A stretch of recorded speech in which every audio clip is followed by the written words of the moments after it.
Quel est ton tout premier souvenir d'enfance lié à la peur?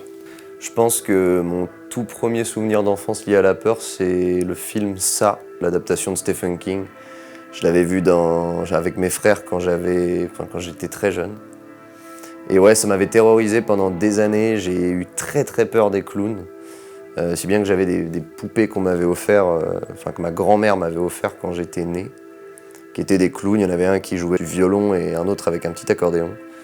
Et je les ai enlevés et cachés dans un placard. Et là maintenant j'ai 25 berges et je crois qu'ils sont encore dans le placard de manière générale. Je me rappelle aussi d'un autre film un peu nanardesque qui s'appelait Komodo. Globalement c'était un plagiat un peu nul de Jurassic Park dans lequel on avait remplacé les dinosaures par des dragons de Komodo. Où ça m'avait tellement terrorisé que je m'étais barré en plein milieu de la séance. Je l'avais regardé avec mon père. Et bon, j'avais eu tellement peur que j'ai pas réussi à finir le film. Je suis monté dans ma chambre et j'ai laissé mon père tout seul devant la télé. L'angoisse et la peur font partie du quotidien de la majeure partie de l'humanité. Elles accompagnent de nombreuses activités de la vie quotidienne, tiennent les insomniaques éveillés et interrompent le sommeil des dormeurs. Mais où naissent donc ces angoisses? Celles-ci remontent très loin dans l'enfance. Il semblerait que la détresse soit l'état psychique le plus constant du nouveau-né, celui-ci venant au monde très peu préparé. Il y a l'idée d'un traumatisme de la naissance. Dans le ventre de sa mère, l'enfant voyait ses besoins satisfaits dans l'instant.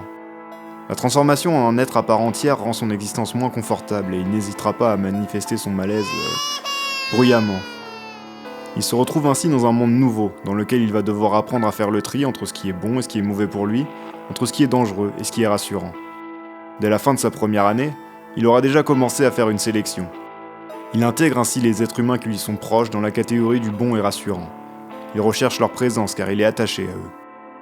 Une angoisse de séparation se crée. Il a peur de perdre ces êtres qui lui sont si chers.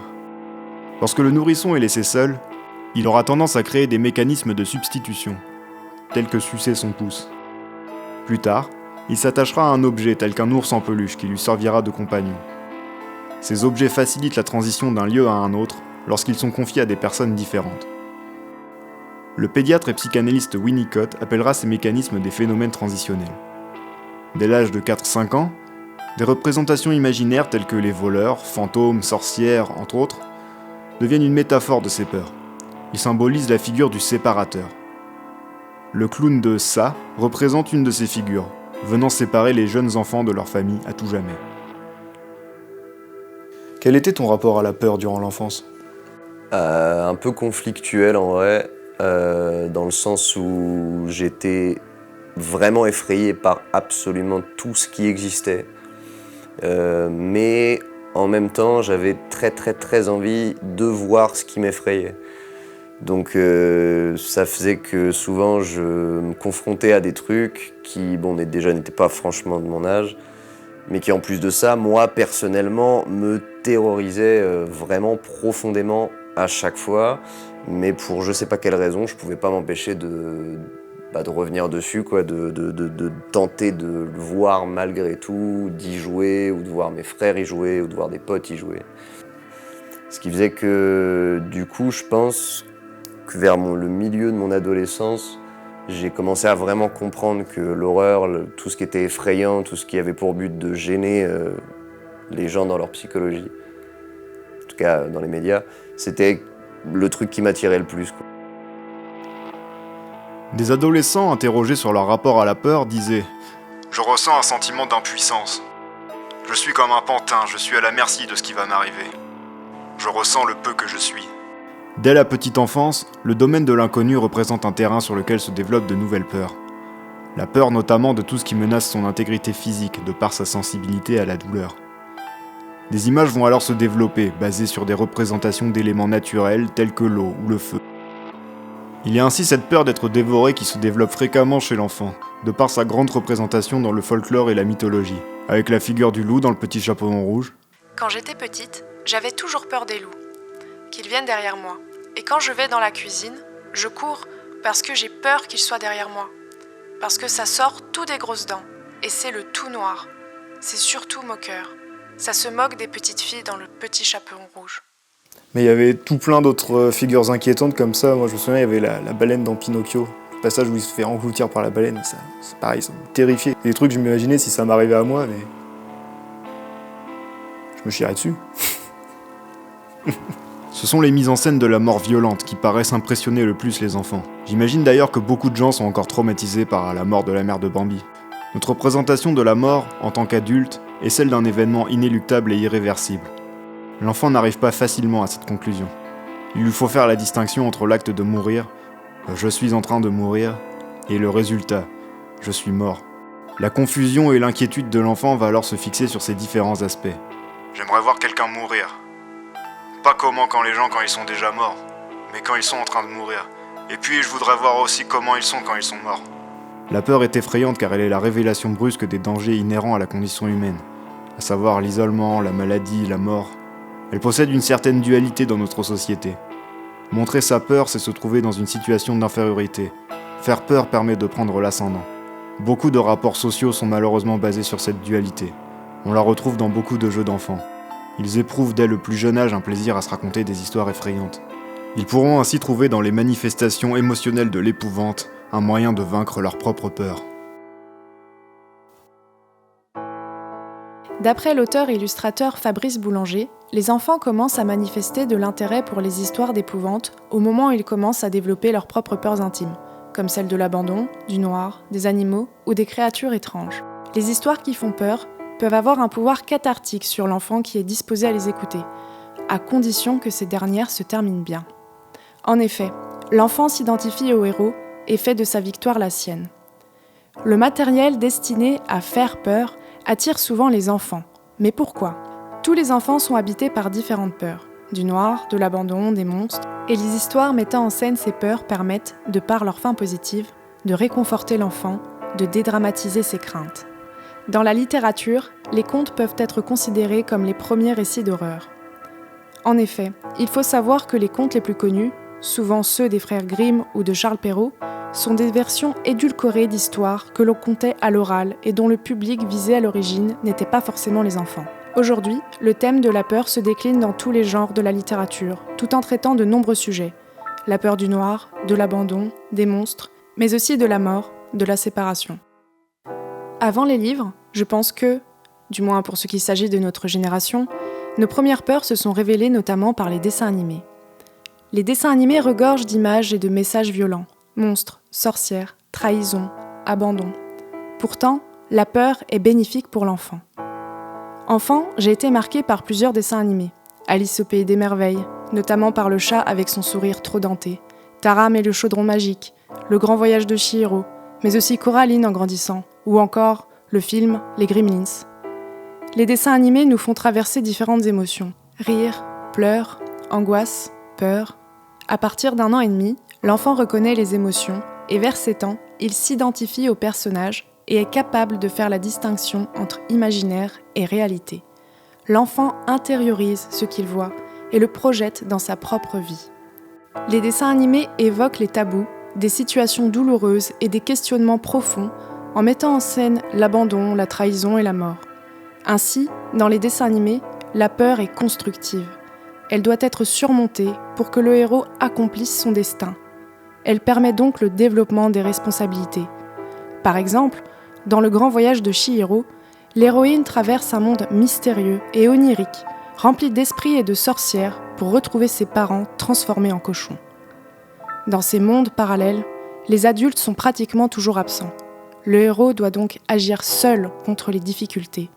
Nous pouvons citer le monde de Nemo, où le héros s'en sort seul, ou encore Le Roi Lion, avec Simba qui doit reprendre seul le trône de son père. Les méchants font peur autant qu'ils fascinent. Le méchant humanise l'agressivité, il incarne les pulsions naturellement ressenties par l'enfant, la haine, la rancune, la colère. Ainsi, les dessins animés permettent à l'enfant de rattacher ses sentiments de fiction au monde réel. La peur permet à l'enfant d'extérioriser des sentiments refoulés et de se confronter à ses propres émotions. Enfin, j'aimerais citer pour finir l'un des maîtres selon moi du cinéma de l'horreur pour enfants, Tim Burton. Son univers, semblable à nul autre, est constitué de marginaux, monstres, squelettes, sorcières, géants, aliens, vampires. Est un monde sombre, mais optimiste à la fois, ce qui a rendu bon nombre de ses œuvres plus que fascinantes. L'univers de Burton a un style très personnel et une ambition artistique dans lequel les couleurs sont énormément travaillées. Dans une interview, il indiquera être fasciné par les outsiders, ces personnes en marge de la société et incomprises, souvent prises pour des méchants alors qu'en fait, ils ne le sont pas, invitant donc ainsi son public à un développement du sentiment de la tolérance et de l'empathie.